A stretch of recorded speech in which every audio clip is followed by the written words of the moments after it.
Yes, sir. Yes. Okay. So I know you've been having classes since the morning. So that's why I've been giving you some minutes in between to have a break. But anyway, we got to start now. And any question you have up to now before we start, or any queries you have before we start? Any query or any question? No. No? So let us start with today's lecture, which is about requirements. Okay, so we'll have a look at what is a requirement, which is in fact a technical term. Okay, which is in fact some kind of technical term that we need to learn. I'm going to share my screen and we're going to start with requirements.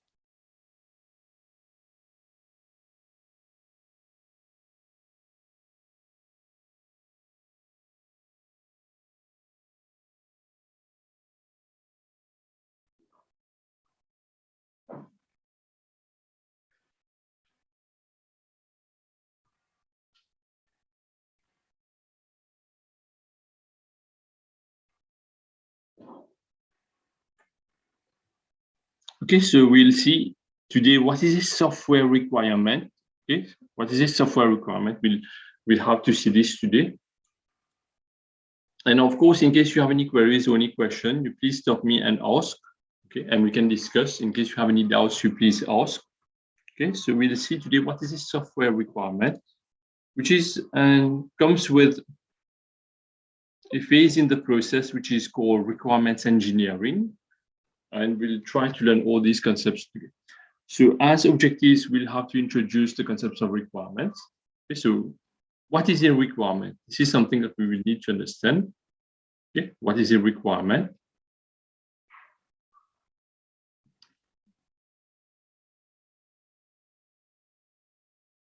We will also need to see, for example, what is a functional requirement? Okay, one term that we will need to understand. What is a functional requirement? What is a non-functional requirement and the difference between the two? Okay, so this is something that we have to see. What is a functional requirement? What is a non-functional requirement and the difference between the two? Very important. To explain techniques for describing requirements and to explain how software engineering and software requirements may be organized in a requirements document. Okay, so we will see one document which is called the SRS, okay, which stands for the Software Requirements Specification. Okay, so these are perhaps concepts that we will need to learn today. So, as a definition, what is a requirement? It is a singular document need of what a particular product or service should be or perform. Okay, so this is the definition of a requirement. Singular documented need. Okay, so we find a word here which is interesting and important, need. So this would be a need from the client's perspective. So for example, tomorrow you have to develop a software. You will be having certain requirements, you'll be having certain needs. Okay, so let's say I'm developing the software for you. I will have to come and meet you and what we say, collect the requirements. You understand this concept? So you have to develop a software, you have certain needs, and the software is going to be in line with perhaps the business process of your organization. Me as the software developer or me from the development team, I will have to come and meet you. We discuss, I'm going to ask you, okay, what do you expect from the software? And these would be the needs of the software. And I will have to collect the requirements of the software. So it is a statement that identifies a necessary attribute, capability, characteristic, or quality of a system in order for it to have its value and utility to a user. So again, another definition we find here is that this is going to be some attribute or capability or some characteristic or some quality of a system in order for us to have an understanding of what the user would want. Okay, so the set of requirements are used as input.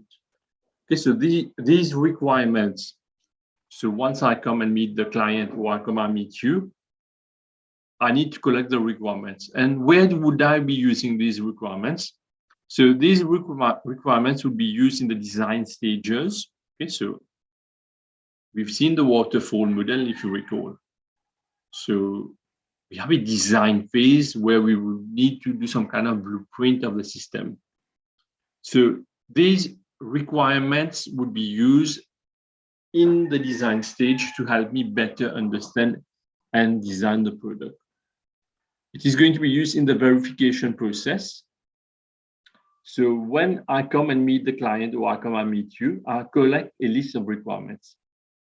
And at the end, whether the software has been designed, when the analysis has been done, and whether the software has been implemented, I'm going to perhaps use this as some kind of checklist. Okay, I'm going to use this as some kind of checklist to see whether all that you ask for in terms of specification of the software has been implemented. So this is what we are talking here in bullet number 2, the verification process. Since tests should trace back to specific requirements. So when I'm doing certain kind of tests, this should trace back to perhaps what the client asked. Okay, so this is perhaps what's a brief introduction of what's a requirement. In fact, it's a whole field of study in software engineering. We call this requirements engineering. And I recall when I did my degree, I had a whole module on requirements engineering. So I'm not talking about the chapter, but I'm talking about the whole module on requirements engineering. So it's a very important phase where you will have to sit down with the client, understand what the client would want. And in line with that, you're going to collect the requirement and you're going to write it down neatly and clearly in some document. And this document, we will see it as being some software requirement specification document, an SRS. SRS, S for software, a requirements specification. So requirements show what elements and functions are necessary for the particular project. Is it okay up to now? Of course, in case you have any queries, like I mentioned, we're doing classes online. I have to continue and carry on with the concepts. But of course, in case you have any doubt or any query or anything you'd like me to explain again, you have to let me know. Okay, you please stop me and say, okay, I'm having a query. Perhaps this is not clear. Okay, so you have to really let me know that you're having some difficulties. Is it okay? Yes. Okay, everyone? Yes. Okay, so let us continue. So definitions of requirements as per IEEE. IEEE is a major organization as far as computing is concerned, just like we have ACM, IEEE. So these are major computing organizations. So IEEE defines a requirement as a condition or capability needed by a user to solve a problem or achieve an objective. One definition. A condition or capability that must be met or processed by a system or system component to satisfy a contract, a standard, a specification, or other formally imposed document. And like I was mentioning, there's a whole field of study that revolves around this concept of requirements, which is called requirements engineering. So it's going to be the process of establishing the services that the customer requires from a system and the constraints under which it is operated and is developed.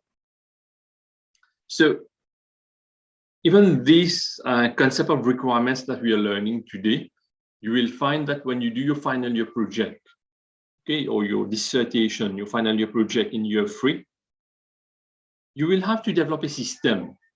Okay, you will have to develop a system, and the system has certain functionalities. So these functionalities must be collected and presented properly, even in your final year thesis or dissertation. Okay, so obviously, in your final year dissertation, you will be having what we call as a table, a functional requirement table. We will see in a while what is a functional requirement table, and you will be having concepts of non-functional requirements. And the non-functional requirements will be presented in what we call as a non-functional requirements table. Okay, so just to tell you that these are things that you're going to learn, and perhaps this is just an introduction of the concepts. Here, this example, perhaps you've been reading this at home before you come to the lecture. You will find that you are having some kind of scenario. Okay, this is what we call as some kind of scenario. So even for the software, in terms of functionalities and features that are expected, you're going to have some kind of scenario. And from the scenario, you will have to extract the functional requirements, and you will have to also extract the non-functional requirements. Okay, so an example. And this is, for example, just to mention these slides that come, it's just, you can take some time and read this at leisure at home. You will find that it's just to tell you that perhaps requirements at times can be ambiguous. Okay, the requirements engineering process, requirements when they are being collected, okay, it can be ambiguous. There can be some element of ambiguity. And this is something that we should surely not allow. So requirements, when they are being collected, they have to be unambiguous. So if you read the slides that we have here, you will find that we have some elements of ambiguity. And that's why perhaps it's mentioned that you need to be very specific when you define a requirement. So perhaps some concepts that we understand here, simple situations can lead to complex requirements. You have to sufficiently understand the domain to understand the requirements. So tomorrow, let's say you're doing an implementation for a financial company. Okay, so you will have to understand the domain. The domain is that of a finance. Let's say you're doing an implementation for the Mauritius Turf Club. Okay, so you will have to understand the domain, and the domain is that of perhaps racing, horse racing, and so on. Okay, so perhaps these are concepts where it's mentioned that you really need to understand the domain of the subject. If we come to this slide, what we understand is that we have different types of requirements. So we have user requirements. And also what's mentioned here is that you might be having some high-level abstract statement of a service, or it can be to a detailed mathematical formula functional specification.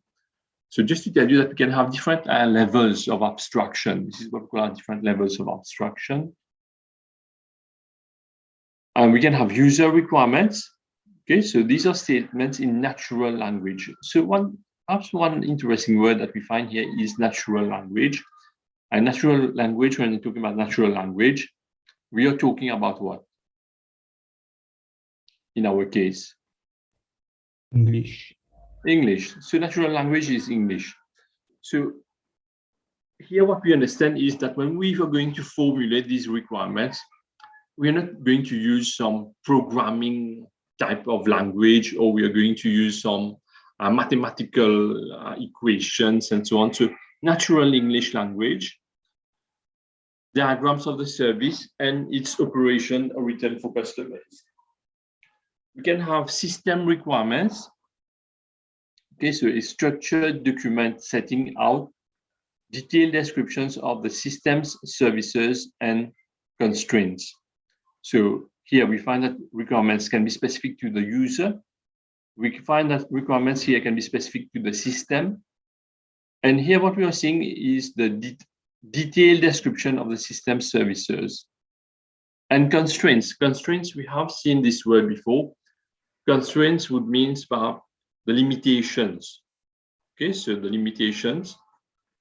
And also interesting that what we find here is that this document, which is going to be collecting the requirements of the system, it serves as a contract between the client and the contractor. So like we were discussing, I have to develop a system for you. I have to come to see you, collect the requirements, write this down clearly and explicitly in a document that is the SRS, the software requirement specification. And this can even act as some kind of legal binding between you and me. For example, let's say after I've developed the system, I omitted one of the requirements that you asked.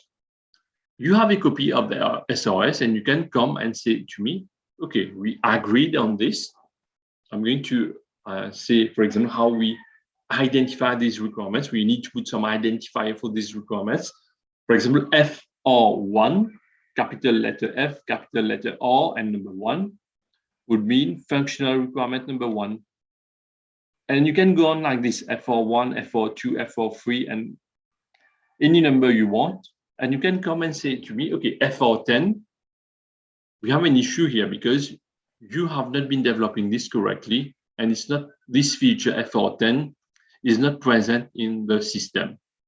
So what we find here is that it even acts as a legal binding between the client and the developer. And it can be the other way around. For example, let's say initially, as per the SOS, me and you, we agreed on a list of requirements of the system.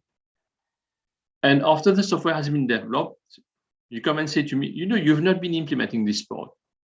I can take out my SOS document and I say, okay, the feature that you are asking here does not appear in the SOS. So the list of requirements that we agreed initially. So interesting point that we find here is that this document, the software requirement specification, can act as a contract between the client and the contractor. Okay, so okay up to now? Yes. Yes. Okay. Yes. If there is anything you don't understand, you please let me know. So interesting concepts we find here, some kind of even contract between the client and the developer.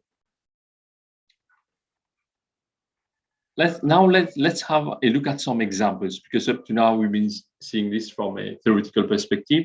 Now let's have a look at some examples. So libsys shall keep track of all data required by copyright licensing agencies in the UK and elsewhere. So libsys is perhaps a system I'm developing for a library. I'm giving it a name, and we find that this is what the system has to do. Okay, if I have to explain this in simple English term, the software requirement is going to define what the software has to do. So the software has to keep track of all data required by copyright licensing agencies in the UK and elsewhere. This is an example of a user requirement. We can have system requirement. So this is from a system perspective, so the whole of the software as a whole.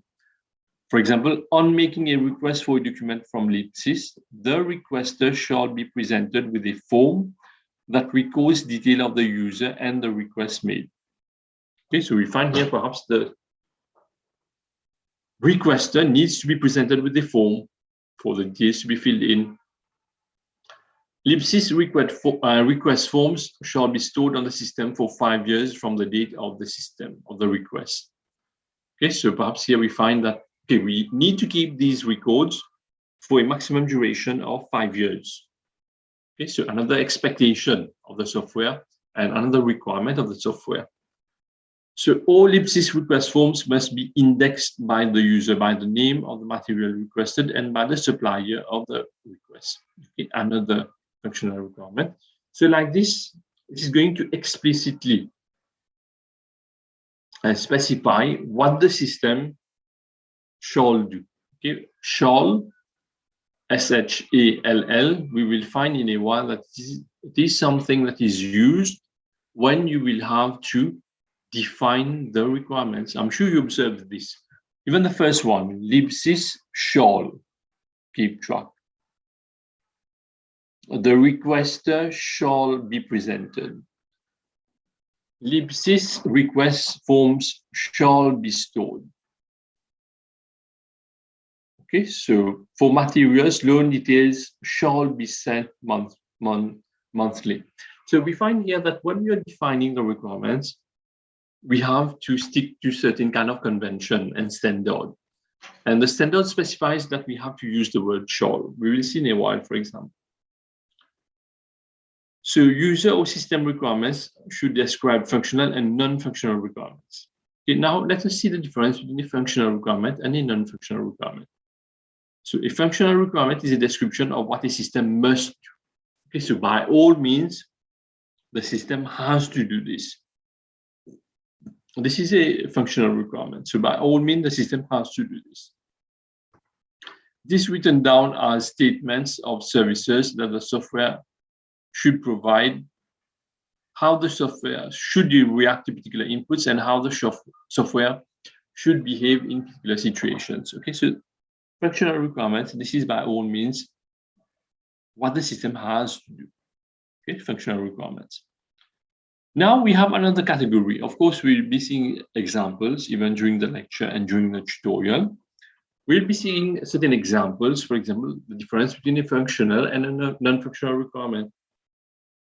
The functional requirement, we have seen that it is what the system has to do. And the functional requirements specifies something about the software itself and how well it performs its function. So here, perhaps constraints on the services or functions offered by the software, such as timing constraints. For example, if I say, okay, the system shall be developed within 6 months. Okay, it's a requirement of the software, and this has to be recorded. If I say the development process or the methodology that will be used for the development of the software is agile. Okay, so this is a requirement of the software development process. So this has to be recorded. Okay, so functional, this is going to be recorded as a non-functional requirement. I will explain in a while with further examples the difference between functional and non-functional. So functional requirements are statements that describe the functionality that the system should do. It has to detail inputs, outputs, exceptions. Exceptions would mean like out of norm operation. What I mean by exception, for example, even when you're going to learn Java or programming in detail, we have what we call as exception handling. Exception would mean, for example, all transactions, they are following some particular path in the program. But now let's say you have some out of range value. What happens? Okay, so this is an exception. Okay, so exception. Functional requirements is going to give a description of data to be entered in the system, a description of operations performed by each screen, a description of workflows, a description of system reports or outputs, or who can enter data into the system. Of course, some theoretical definitions that we have here. We will be seeing this from a practical perspective when we'll have to really elicit. Elicit is another technical term, E-L-I-C-I-T. Elicit means, for example, to write down clearly what would be the requirements of the system. Let's have a look at some examples here. Okay, so the user shall search either all of the initial set of database or select a subset of it. Okay, so we find that this is a functional requirement. The system has to do this. The system shall provide, and of course, I stress on the fact that we are using the word shall. You cannot write like must, the system must, or the system can, or the system will. No, you have to use the word shall. The system shall provide different file readers for the user to enhance the document. Every customer order shall be recorded in a file for later retrieval. An email should. Okay, so here we find that we are not using shall, but we are using should. We will come again to the difference between shall and should. An email should be sent to the warehouse department whenever an order is placed. The user shall specify whether the order is to be picked up or delivered. So let's say, for example, I'm having an order, which might be perhaps some product to be delivered and so on. So the user has, when you're modeling the system, it is important to know that the user has the option to either pick up the product or get it delivered at home. So you're going to write down this specification or this requirement. The system shall notify the user if there are no available delivery times for the meal date. Okay, so we have an example here. I will ask you to open your lecture notes. You have access to the lecture materials, all of you. Open slide 19. I will give you 5 minutes and you're trying to write down the requirements from the system. Okay, so take some time, read down the scenario. This is what I was referring to, some kind of scenario for a shared calendar. Take 5 minutes, read out the scenario, and then you write down 3 functional requirements. And you start like FR1. You can put a tiré ou 2 points. The system shall, FR2, the system shall, FR3, the system shall.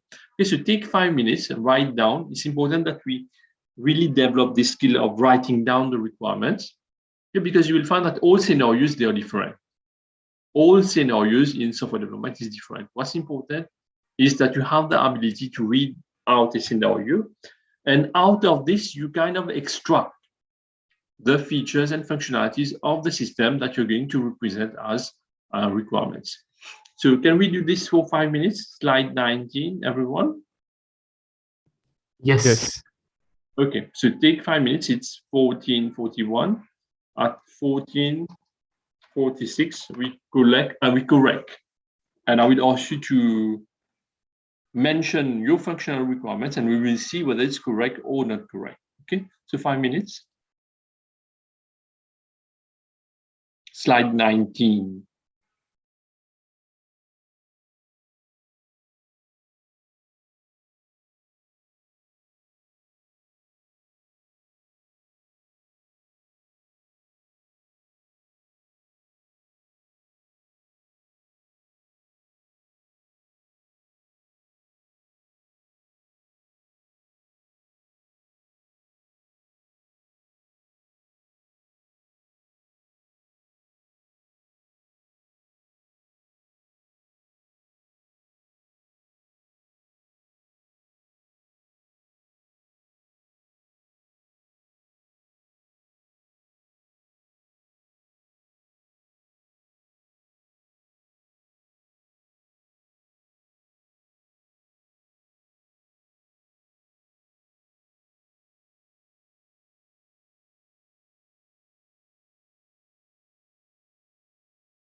Okay, so let us continue.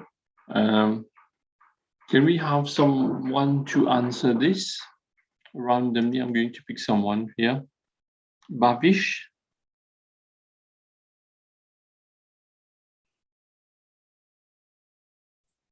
The system should enter the time of the meeting.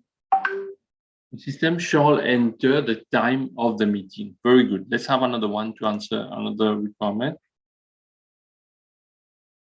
BB, Kaushal.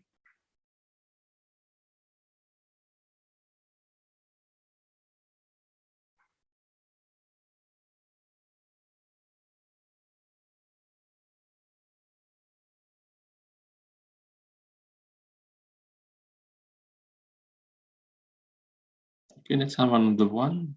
BB Zabin. The system shall allow the participants to put the constraint that they might have.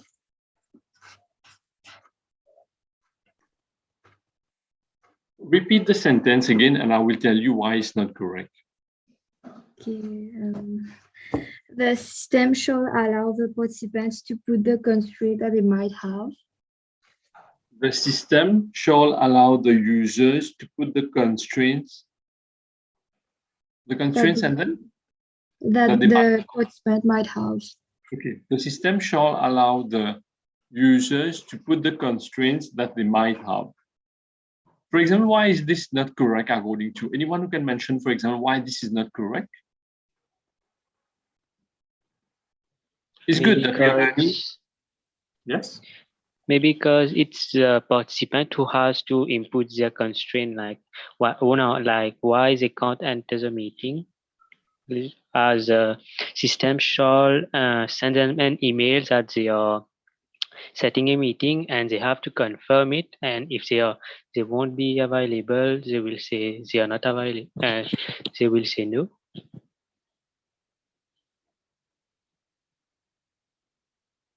Okay, but according to me, constraints, one of the rules is that when you're defining a requirement is that it has to be very specific and up to the point.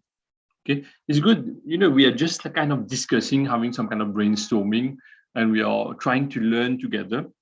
And for example, what is important for you to understand is that requirements, for example, should not be vague. Okay, so the system shall allow the user to input the constraints. So constraints can be of different types.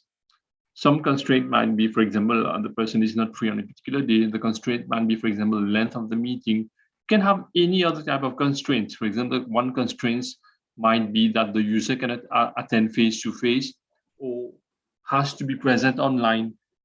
For example, perhaps I would see that the word constraints is too vague. You have to really explain and define what is a constraint. One very example is, a good example, I think, is, if I try to explain this in simple English term, you're going to understand this. If I say, fry the chicken until it is crisp. Okay, so for example, I say it's not going to be relevant, but if I say the system shall fry the chicken until it is crisp. Do you think this is correct?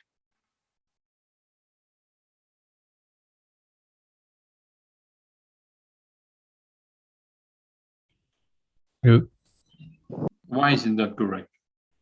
because someone may not know when the chicken is ready. Yes, and you have this element of subjectivity here also.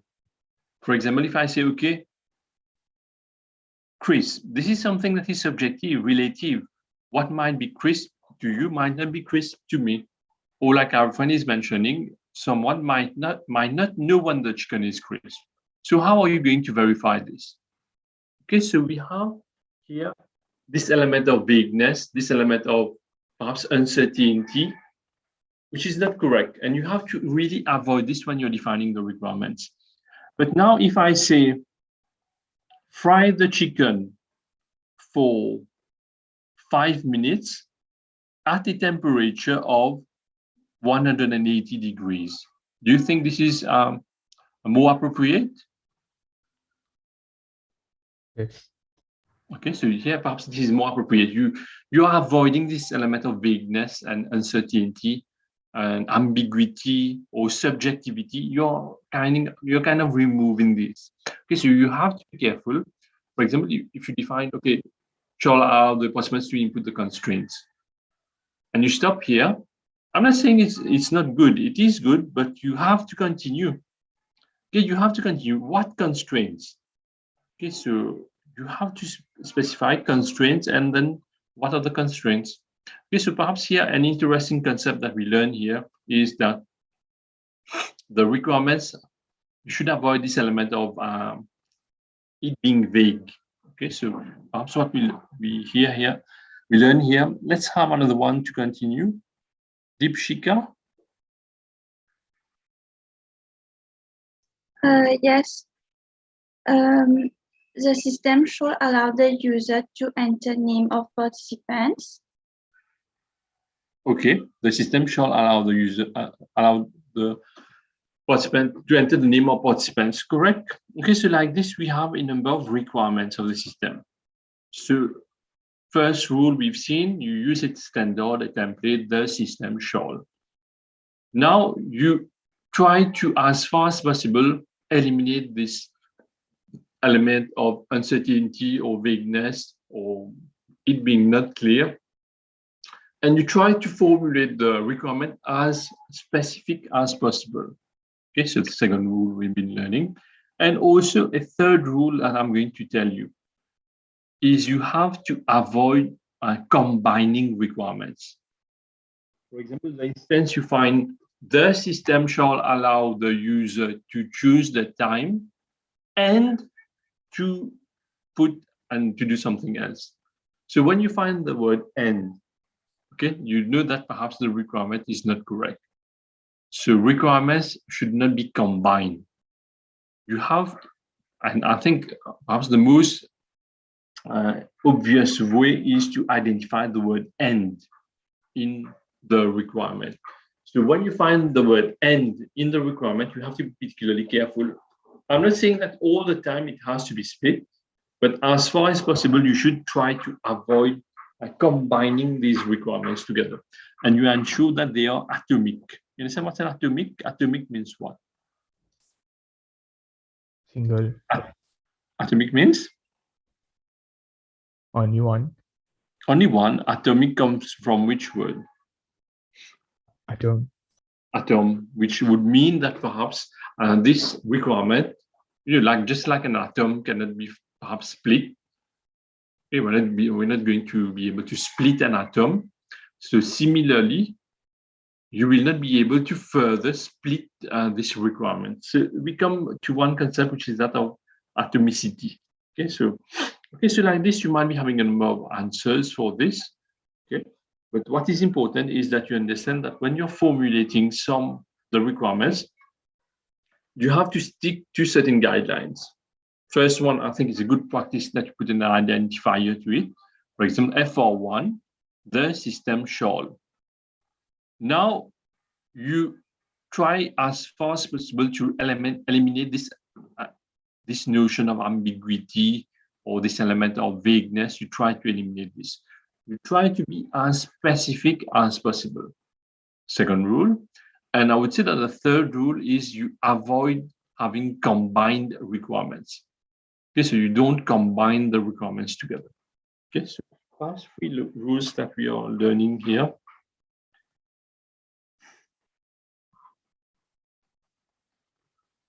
So the system shall allow the user, let's have a look at some that's mentioned here. The system shall allow the user to enter the details of a meeting. The system should validate. We will see in a while. I'm asking you to have a look at the different use of shall and should. The system should validate the meeting, the date of the meeting. The system shall allow the user to enter the participants of a meeting. The system should schedule the meeting at a time where all participants will be able to attend.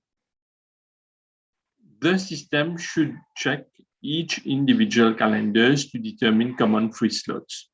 Okay, so before you're scheduling a meeting, you have to see when each and every one would be free. The system should email the proposed time to all participants before confirmation. So we find that the system has to automatically email the proposed time. Okay, so These, what we have here, these would be the requirements of the system. I'll give you some time to just have a look again at these requirements, and then we will continue.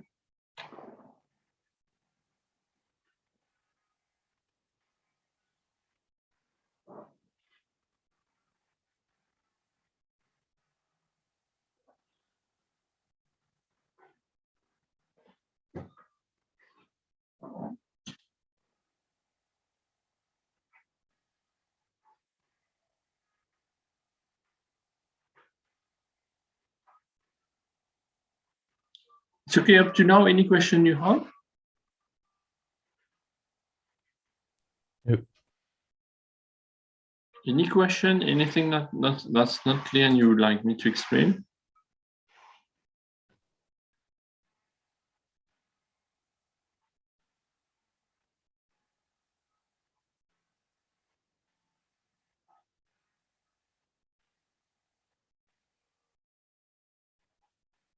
Okay. So if you don't have any question, then we continue with this.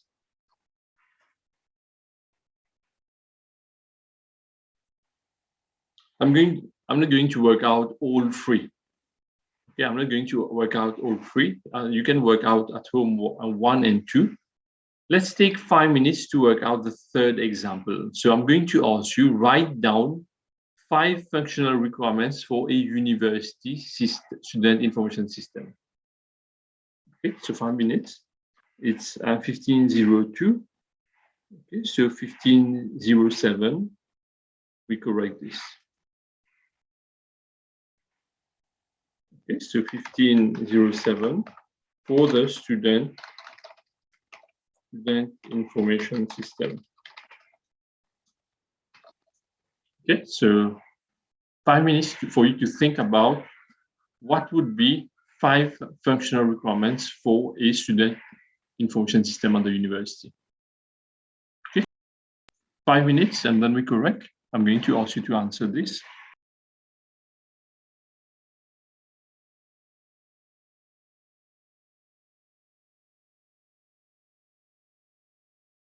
Okay, so here we have a student information system, a university student information system. And we have to come up with 5 fictitious functional requirements for such a system. Okay, so let me hear from you. Dovesh.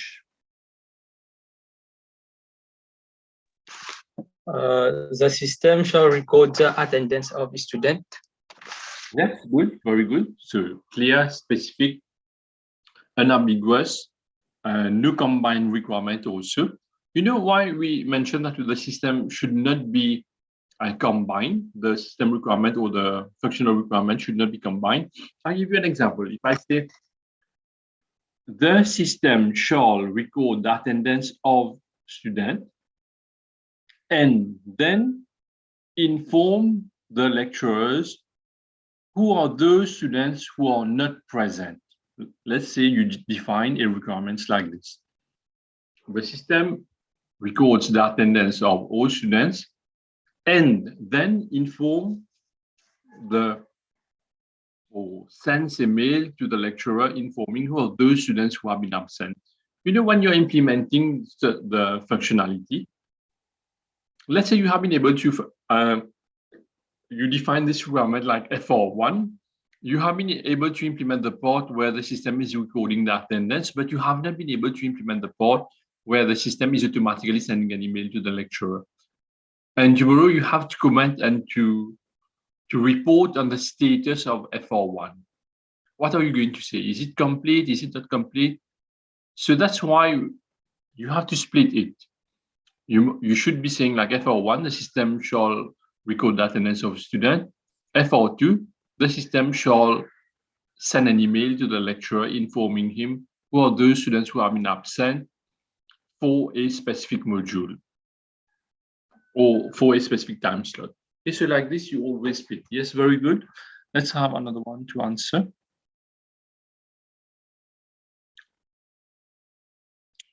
A bit at the end, Emakshi. The system shall provide information about the modules being enrolled by students. The system shall provide information about the modules being enrolled by students. Yes, very good. Jatin.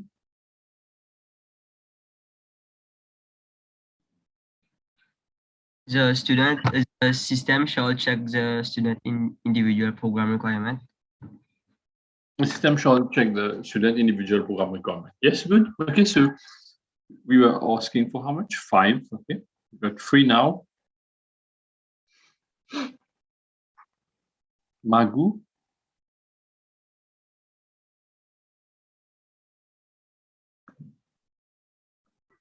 The system shall enter student details such as ID and courses.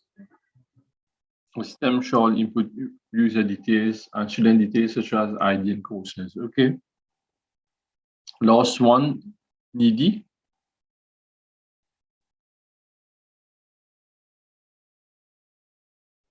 The system should check whether all students have enrolled for their modules. The system should check, should or shall. Okay, so we have to be careful here. The system shall check whether all students have enrolled for the module. Again, we're going to see this in a while. When to use should, what's the difference between the use of should and shall? Okay, we're going to see this in a while.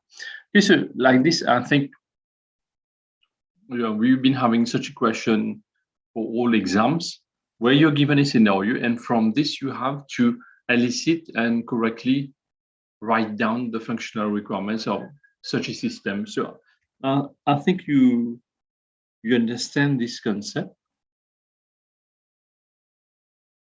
Okay, so let us continue.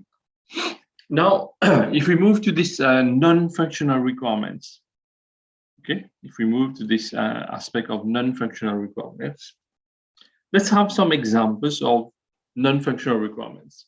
So non-functional requirements are those requirements that act to constrain the solution. Okay, so we find that they act to constrain the solution. Normally, NFR for non-functional requirement has a numerical constraint like performance. Should be around 10 transactions per second. Again here, for example, I cannot say my system, the system shall ensure that transactions are done quickly. Okay, this is not correct. I cannot say, for example, in non-functional requirement, the system shall ensure that transactions are done quickly. Why quickly is not correct?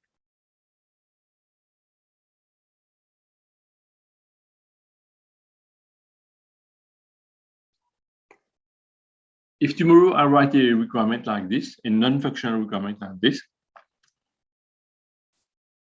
the system should ensure that requirements are done quickly. Why is this not correct?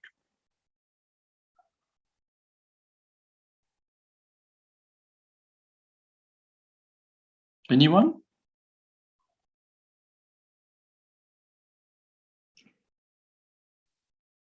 I'm sure you should be having the answer. Tomorrow, if I write down, the system should ensure that the transactions are being done quickly. Why is this not a correct non-functional requirement? We don't know how much is quickly, how much time is quickly. Exactly, it's because we don't know how much is quickly. Quickly, there is this element of subjectivity in quickly. For example, what might be quick to you might not be quick to me, or what might be quick to me might not be quick for another one. Okay, so we have an element of subjectivity here, so we have to avoid this. But if I say the system shall execute 10 transactions per second, okay, so it's clear here. If it is more than 10 transactions per second, fine enough. But if it is less than 10 transactions per second, I would say that NFR, whatever number you're giving to it, NFR 1 or NFR 10 or anything, is not working correctly. Okay, because the number of transactions that's expected per second is not being observed. Okay, so when we talk about transactions per second, the timeliness, the responsiveness, the quality, dependability, performance, accuracy, security. You know that all these have to be non-functional requirements. Okay, so these have to be non-functional requirements. Project constraints, for example, if I say, okay, the maximum cost of the project, the maximum schedule, or if I give like design directives, sorting shall be done using quick sort algorithm. So like, you know, in computing, we have different sorts of algorithm that's going to do sorting. You can have quick sort, merge sort, bubble sort. But here I'm explicitly specifying that the sorting has to be done using quick sort. Okay, so this is an example of a non-functional requirement. Or if I specify the programming language in which it has to be done. So software shall be written in C. Okay, so this is again non-functional requirements. Okay, so always remember to, let's say you're asked to specify like 5 non-functional requirements. You can talk about performance, you can talk about security, responsiveness, reliability, cost. You can talk about which algorithm is used for sorting, or you can specify which programming language is used for specific implementation. Okay, up to now? Yes. Okay. Okay. So non-functional requirements, if we have some kind of classification here, what we find is that we can have product requirements, we can have organizational requirements, external requirements, ethical interoperability. For example, if I say, okay, the system should be interoperable on working on this platform and this platform, again, non-functional requirements. Reliability. Reliability means what? For example, we talk about metrics. When we talk about reliability, we talk about certain metrics. For example, if I say, okay, the mean time between the failures, like, you know, all programs, they crash. Okay, all programs crash.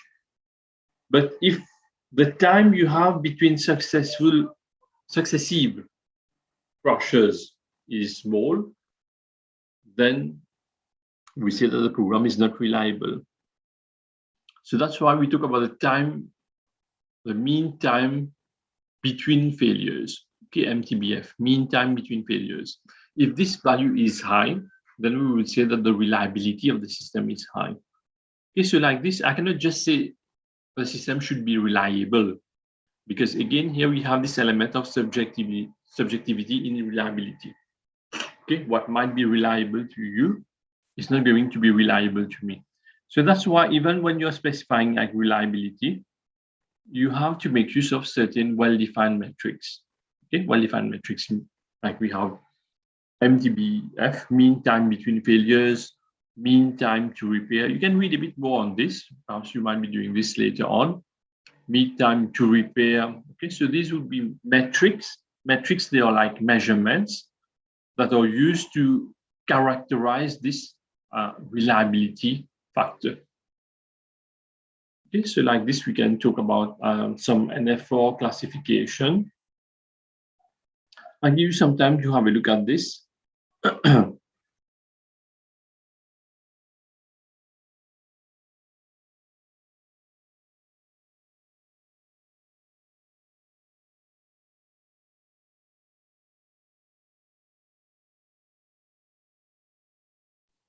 Okay, so 1 minute to have a look at this, because in the future you would be using, let's say you're asked to kind of define 3 functional requirements, 3 non-functional requirements.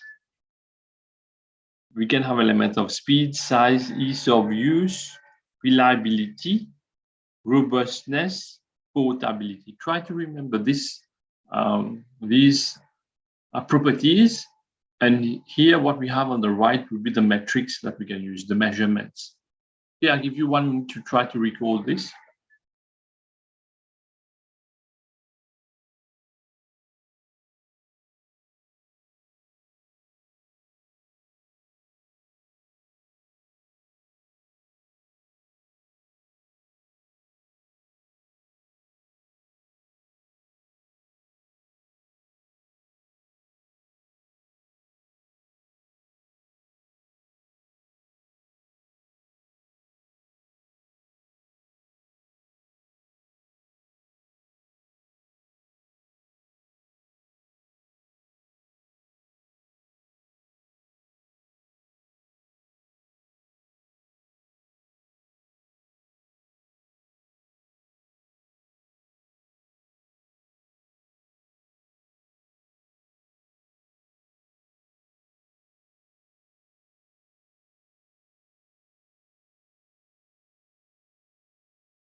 Okay, so if we talk about speed, for example, I cannot say that my system is fast.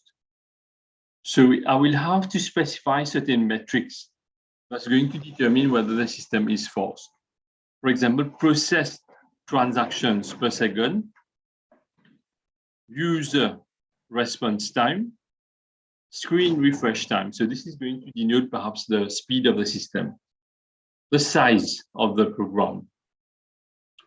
I cannot say that, for example, the system or the size of the software is big or the size is enormous. So I have to specify this perhaps in terms of kilobytes, lines of code of the software, or number of RAM chips. Ease of use. I cannot say, for example, my software is easy to use, because easy is relative, subjective. So we can talk about training time. So how much time I take to learn the software, a number of help frames. Again, like I'm talking about reliability, because tomorrow, let's say you're developing a system. Of course, you're going to say that your system is reliable. But this is subjective again. So we have to make use of certain metrics, certain measurement that's going to demonstrate this reliability, like the mean time to failure, a probability of unavailability, the rate of failure, and the availability. For example, let's say your system is down for so many hours per year. Okay, so no, this is what we call as the downtime. Okay, the downtime on the system. So this is going to affect the reliability. The robustness, for example, time to restart after failure. For example, your system has crashed today and is restarting, I don't know, in 1 week. Okay, so we have issues of robustness, because systems, when they crash, for example, now, okay, within 30 minutes maximum, you should be able to bring it up. Okay, so time to restart after failure. Portability. Okay, so is it okay? Any question you have for these non-functional requirements? For example, tomorrow, if you are asked, okay, define 3 or 5 non-functional requirements, always remember that you can go in line with the properties that's mentioned here. Okay, and you can specify, for example, the metrics, so as to make it more obvious and more specific, and so as to avoid this element of vagueness or subjectivity or uncertainty.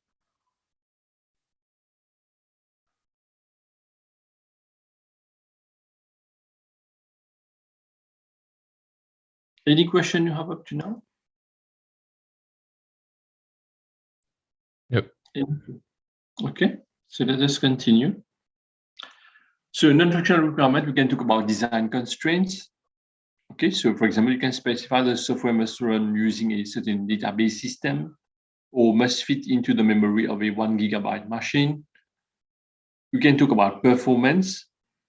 95 or catalog database queries shall be completed within 2 seconds. So here, you don't say that transactions have to be fast, but you explicitly specify the time frame within which the transaction has to be performed. Security, we can talk about reliability. We talk about this. We can talk about usability. For example, the menu or the interface should be menu-driven. So like you have software that is command-driven. Okay, command-driven, command line interface, command-driven, and you can have some that are menu-driven. Of course, if you are having a menu-driven software, you're going to have increased or higher usability.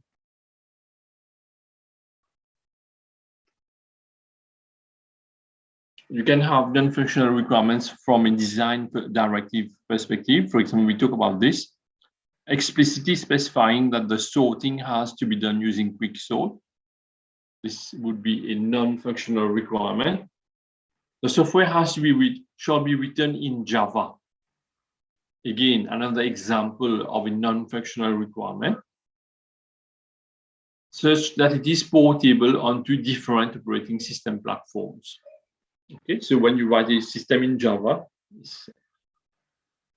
it contributes towards perhaps the portability of the software. It can be used on different platforms.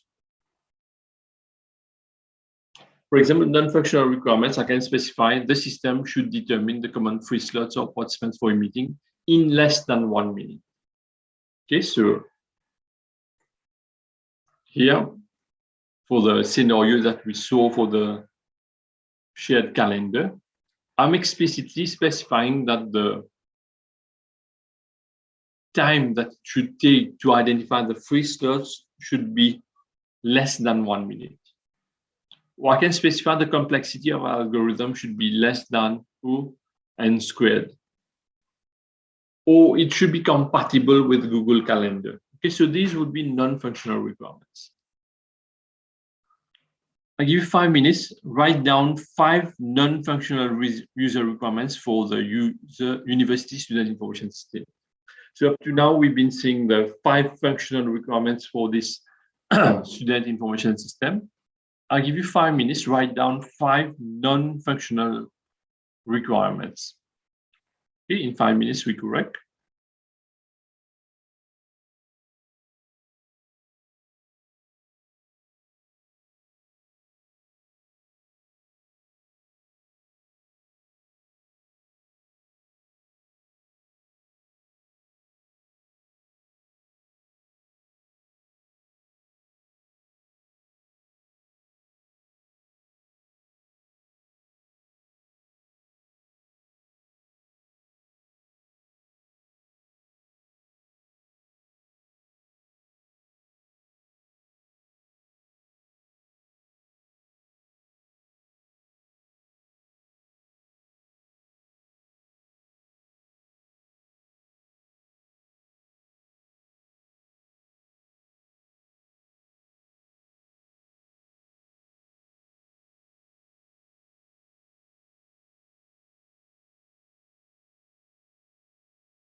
So 5 non-functional requirements for the student information system.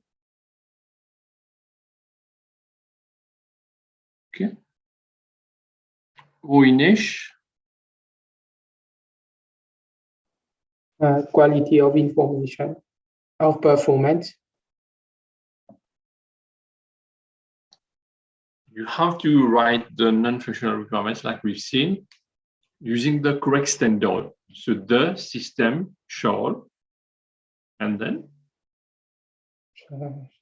Shall have a good quality of performance. The system shall have a good quality of? Performance. Of performance. Again, we talk about this. There are no wrong answers, because here we are starting with the concept, we are learning with the process, and we have to get it right from the very start so that you don't repeat the same mistakes in the future, because perhaps you're going to use this again for other modules and even for your final year dissertation. Good quality for performance, I would say that this is something that is subjective and relative. So you really have to define the metrics. We've seen metrics, for example, that it does. What is good performance? Perhaps in terms of transaction and so on. So here I would say perhaps we can improve in terms of removing this element of subjectivity here and specifying exactly what is, for example, good performance.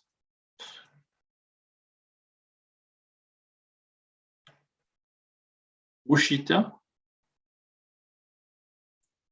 The system shall make sure that the email password of the student is strong. Okay, and you can further elaborate.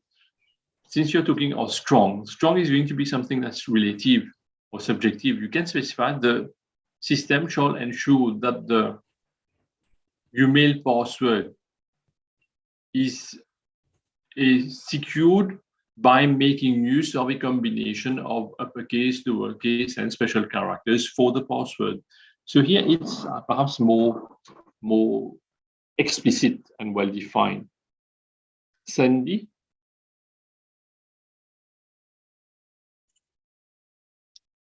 The system shall store student details on a MySQL server. Okay, so here you're specifying the platform. So MySQL Server database, MySQL Server. So here you are explicitly specifying the platform of the database server. This can be an example of a non-functional requirement. Yes, correct. Saina.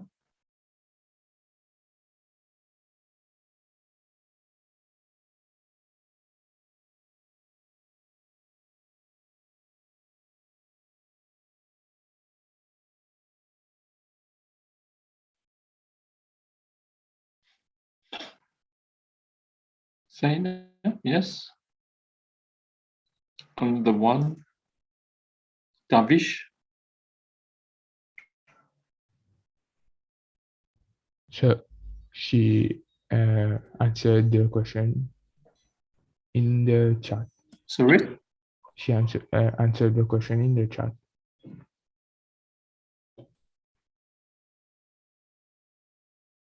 You wouldn't been able to work out the question.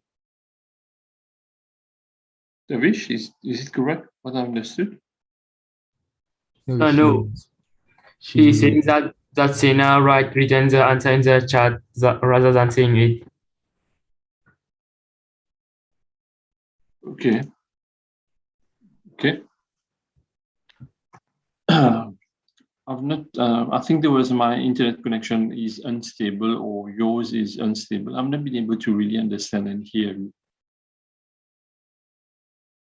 So they was trying to say that Saina has wrote the answer in the chat box. Oh, in the chat box. Okay. Yes. Okay. So the system shall respond to queries within 5 seconds. Yes, very good, Saina. Okay, very good. Any other answer that you would want to give? I think we've seen 4. Let's have a last one, Zainab.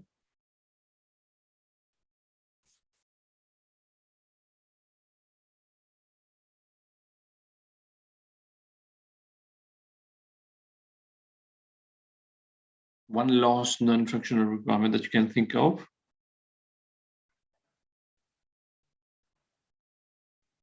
If you want, you can type it in the chat.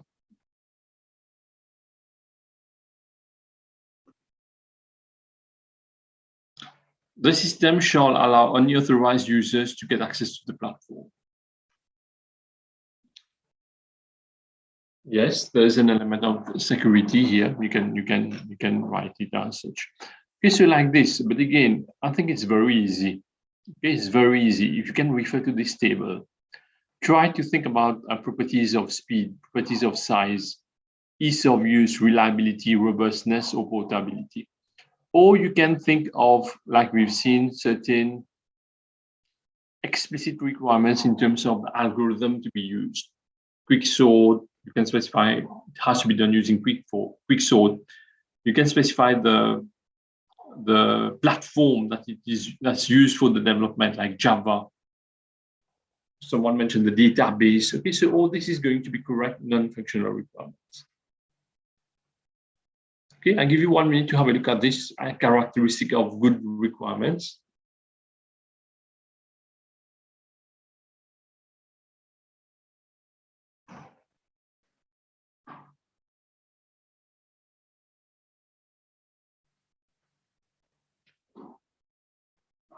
Okay, so unitary cohesive addresses one and only one thing. Okay, we've seen that this concept of combined requirement, which is not good. It needs to be complete. So the requirement is fully stated in one place and it's not missing information. It should be consistent. Consistent means not in contradiction with another requirement.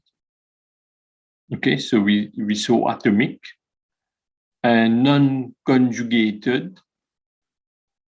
Okay, so 2 separate requirements. Okay, so don't use this and. Has to be traceable. We'll see, for example, we have one concept which is known as a traceability matrix, which I will let you do for your assignment. In fact, for your assignment for your forthcoming assignment, and which is going to be the coursework mark for this semester, you have to do the SRS, okay, software requirement specification. So traceability. Okay, so traceability. So you should know, for example, meet all or part of a business need as stated by the stakeholders and authoritatively documented. Requirements should be feasible. Okay, so feasible means what is achievable. Okay, so feasible, unambiguous. We talk about this. Okay, stated concisely without recourse to technical jargon, acronyms elsewhere. Mandatory. Okay, so requirements defined in the absence of which result in a deficiency that cannot be ameliorated. Okay, so mandatory. Some requirements should be mandatory. And verifiable can be determined through methods like inspection, demonstration, and testing. Okay, so what we are seeing here is more or less some characteristics of good requirements. And what are the guidelines for writing down the requirements correctly? We saw the concept of using an identifier. For example, user requirement 2, you can put it at U or 2. System requirement 2, SR2, functional requirement 2, FR2. Use language consistently, because we've been saying that we are using shall. For example, define mandatory requirements using shall. So now we understand the difference between shall and should. Shall is for mandatory. Mandatory means by all means you have to implement these requirements. Okay, so compulsory. Mandatory requirements have to be specified using shall, and desirable requirements using should. Okay, so here you have to be careful. When you use shall, this would be for mandatory requirements, and should would be for desirable requirements.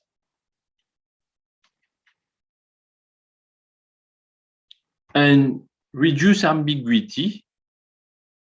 As far as possible, the use of jargon is not correct to use.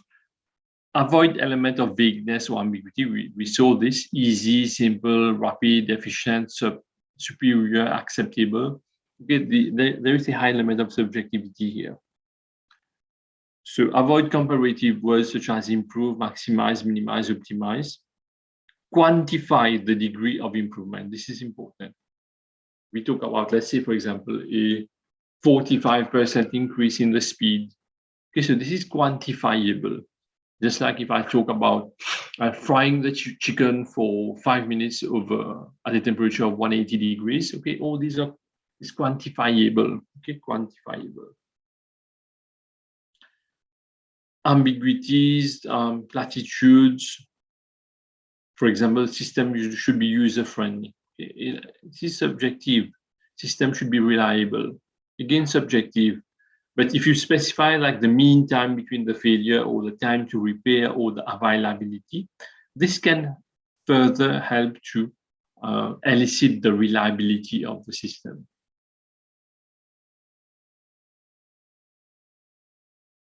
You have to avoid inconsistencies. Okay, so some kind of contradiction between the statements and between the requirements. A mixture of abstraction. What we refer to abstraction is to what extent perhaps the details are visible. This is what's meant by abstraction. For example, if I go in the car, I turn the key, the engine switches off and I start driving the car. This is one level of abstraction because I'm interested in knowing perhaps how the car is moving. Perhaps a mechanical engineer would be interested in doing a higher level of abstraction of the system. For example, how much a petroleum project is injected in the engine. So here we talk about the levels of abstraction of the system, okay, which is different. So you have to avoid this mixture of abstraction, like it's specified here in the second point. F4 and NF4.1 are mixed up. For example, overtime subsystem shall be written in Java and computes this overtime. So we have two requirements that's combined here. And in fact, we have one which is a functional requirement and one which is a non-functional requirement.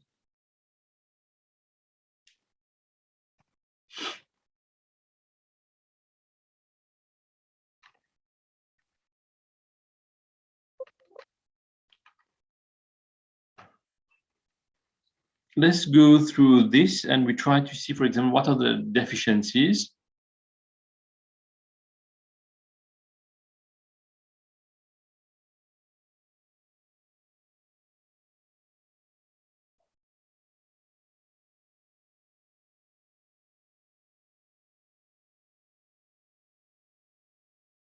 So I will also, we don't have much time left. We have around 10 minutes, 10, 15 minutes. I will also take some time, go through the lecture materials again and work out this activity at home.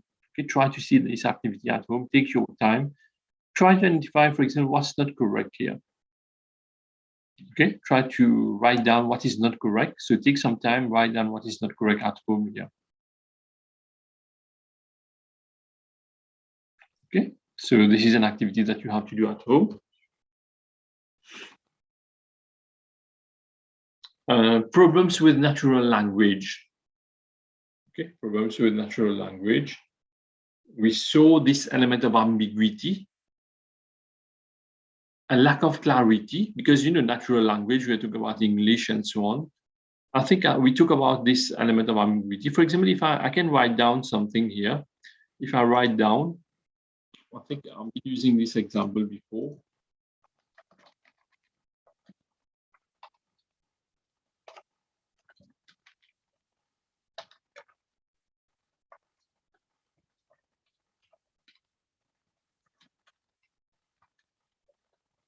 So I saw John climb the hill with a, no, not a projector, let's use it with a telescope.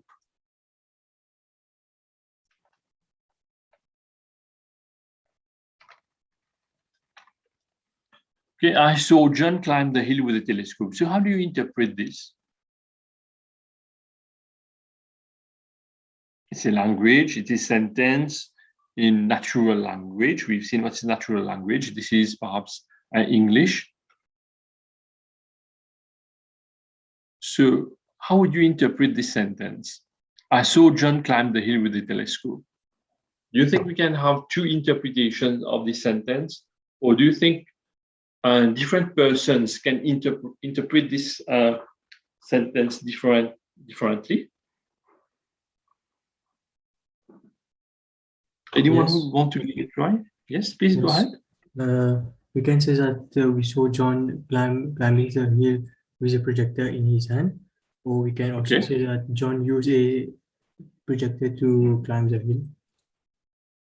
Yes, very good. So we can, for example, just I was taking the example of a telescope. I saw John climb the hill with a telescope. It can be that John is climbing the hill, holding a telescope in his hand. Or it can be that I saw John climb the hill with a telescope. So looking through the telescope, I saw John climb the hill. So we can have different interpretation of the same sentence. You understand this, everyone? Yes. Yes. Okay, so that's why we say that one of the problems with natural language. Okay, so it can be confusing. We have an element of ambiguity. I mentioned this. Ambiguity, overflexibility, lack of modularization.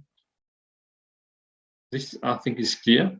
So the alternative at times is that you can use structured language specification. You can use program description language. You can use graphical notations. Okay, you have some graphical notations like use case and so on. That's going to help model the system in an unambiguous way. You can have a finite state machine. We call this automata. We're not going to go in details with this, but computer science students, they do modules on automata. This is what we call as automata, where this element of ambiguity is removed. So SRS. So this is where we have a document which is known as an SRS, a software requirement specification. We talk about this is going to be some kind of official statement of what is required of the system. It can be in the form of symbolic and graphical. Okay, so who is going to use this document, who is going to use this software requirement specification. So customers, okay, we've seen that customers, they're going to use this SRS, developers, they are going to use this SRS. And we've seen that it can even become some kind of contract or legal binding between the customer and the developer. All developers have identical understanding of what is to be built. So this SRS becomes like some kind of start point of all development project, all development work, and all developers have to understand this. Testers have to use this SRS to see whether all functionalities have been implemented and whether all functionalities are working as expected. So it can be used by managers. Okay, so managers in ensuring that resources are allocated. Okay, so the software requirement specification, we found that the software should provide a means of representing and accessing external files created by tools. Okay, so the specification adds details to the requirements and should be consistent with the requirement definition. What is going to be the audience? We talk about this. Who is going to use this SRS? So customers, marketing department, project managers, a software team, testing team, who is going to design and derive test plan cases and procedures. Software maintenance and support staff, they can refer to this document, which is the SRS, to see what was implemented and how to maintain the system. A publication group and training personnel. So what we find is that this document that we're talking about, this software requirement specification, the SRS, which is going to compile all the requirements of the system, functional, non-functional, user, system requirement, is a document, in fact, it's a technical document that's being used by a number of persons, client, the developers, the marketing professional, the project managers, testing team, maintenance team, training personnel. And the characteristic of this document is that it needs to be correct, okay, free from errors, unambiguous, precise, and clear. We saw this, the requirements themselves have to be unambiguous. It needs to be complete, so all requirements have to be specified and identified. As testable by quantitative means, okay, we've seen this. I cannot say that the system has to be fast. But if I say the system should perform 60 transactions per second, okay, this is more quantifiable. This document needs to be consistent. So no conflicting requirement. Modifiable, traceable. Traceable means, okay, who has been requesting for this requirement, or whether it has been implemented. So we have a traceability and a brief outline, or if you want a brief format of the document, is that it starts with an introduction, like the purpose of the document, who would be using this document, why, what is it, how is it going to be used, the scope. Okay, scope is something that is important and interesting, because you should understand that when you're developing a system, you cannot consider all aspects of the system. But what's important is that you identify the scope of the project. I would say, okay, I'm going to implement this, and this, but I'm not going to implement this, and this. Okay, so right away, when you're trying to develop a system, you set the boundaries, you set the scope of the project, you set the delimiters of the project, specifying that, okay, that the system, this implementation is not going to consider like implementation for different branches or over a distributed system. So right away, you set the scope of the project. So what is going to be done and what is going to be perhaps not considered. You can specify certain definitions and notations. You specify the references. You can give certain product perspective, for example, a context diagram. You're going to learn this in much more detail. This is a technical diagram, in fact. You can specify the product functions, the characteristic of the eventual users, the constraints, the limitations. We've seen this in terms of implementation and language requirement. Okay, so this is a brief guideline of the possible contents of an SRS diagram. You can talk about the system architecture, the specific requirements, the appendix, and the index. Architecture, at times this is, I can take some time to explain this. The architecture of the system would mean, for example, from a high-level overview. So how do you view the system? Okay, we are going to do later on what's called an architecture diagram. Okay, so system architecture, you can specify this in the SRS. Any question you have up to now or any doubt you have? No. Yep. No, sir. No question, no doubt? Anything Sir? you would like me to? Yes, please. Earlier, when you were working the question on non-functional requirement, yes. At last, you mentioned a statement like the system shall allow only authorized user. Right. But can you explain why this is not a functional requirement, but it is a non-functional?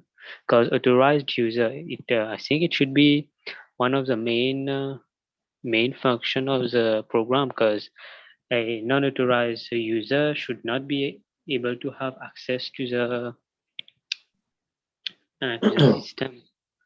I understand your point. It's a very valid question.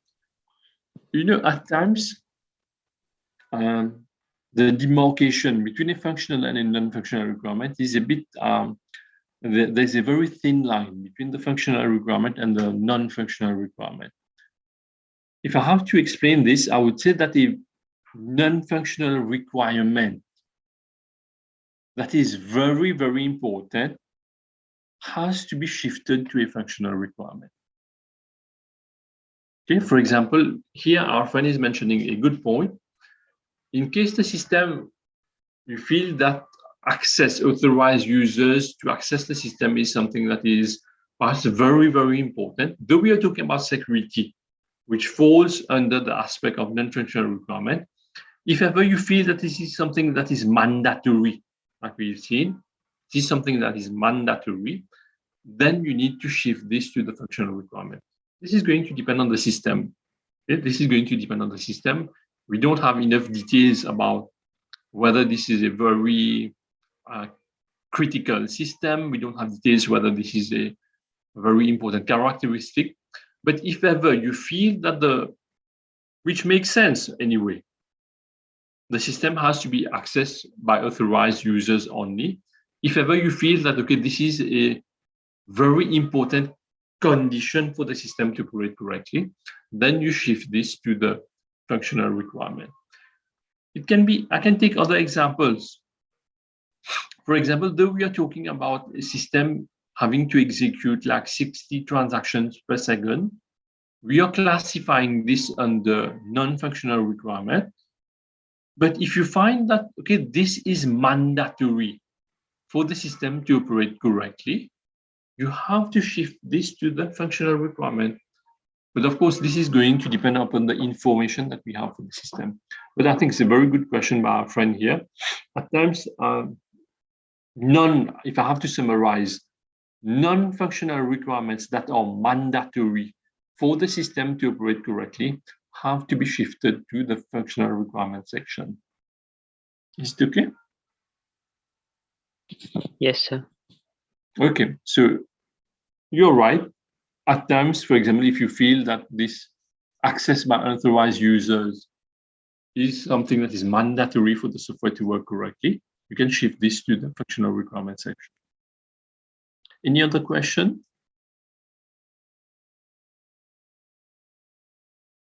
Any other question that you have? Anything that you haven't understood? Anything you would like me to explain again, or anything that's not clear? No, we have an issue for tomorrow. I was talking to you on the chat.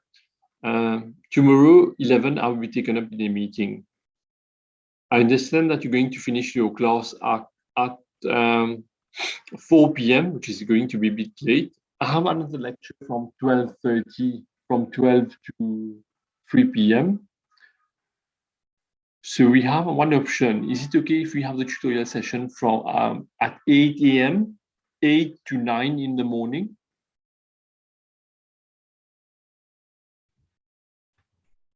For me, it's okay. You need to observe. Who is not okay with this? Please let me know. 8 to 9. Who is not okay? So only those who are not okay, just let me know. You know, if we were say during the class face to face at 8 a.m., and I know some of you live far away. Okay, I know perhaps some of you live very far away from Réduit, then 8 a.m. would not be feasible.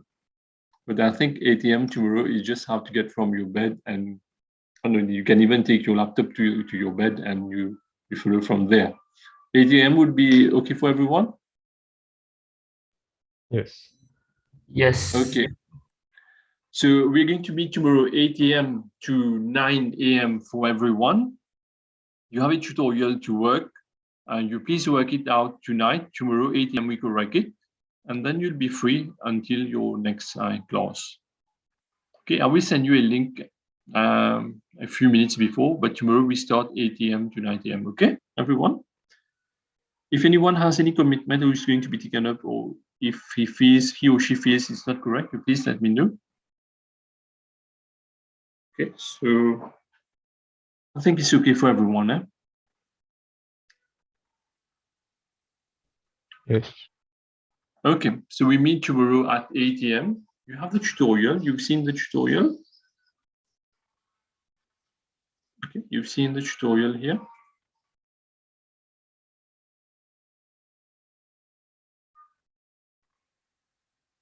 Classroom. Okay, software. I see one. So the tutorial 3. 2, is it 2 or 3? Which 2 we corrected last week. Okay, 2 we corrected last week was about the different methodologies that we use. So you have to work out tutorial 3 for tomorrow. And again, this is going to, we're going to apply concepts that we've learned in class. For example, what is meant by requirement, difference between functional and non-functional straight away. Why do system requirements change during the process?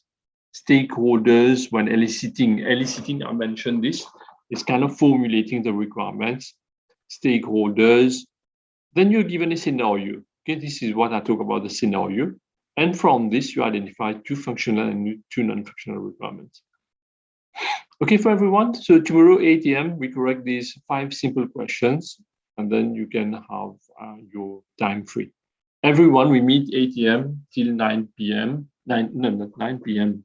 8 a.m. to 9 a.m. everyone. Okay? Yes, sir.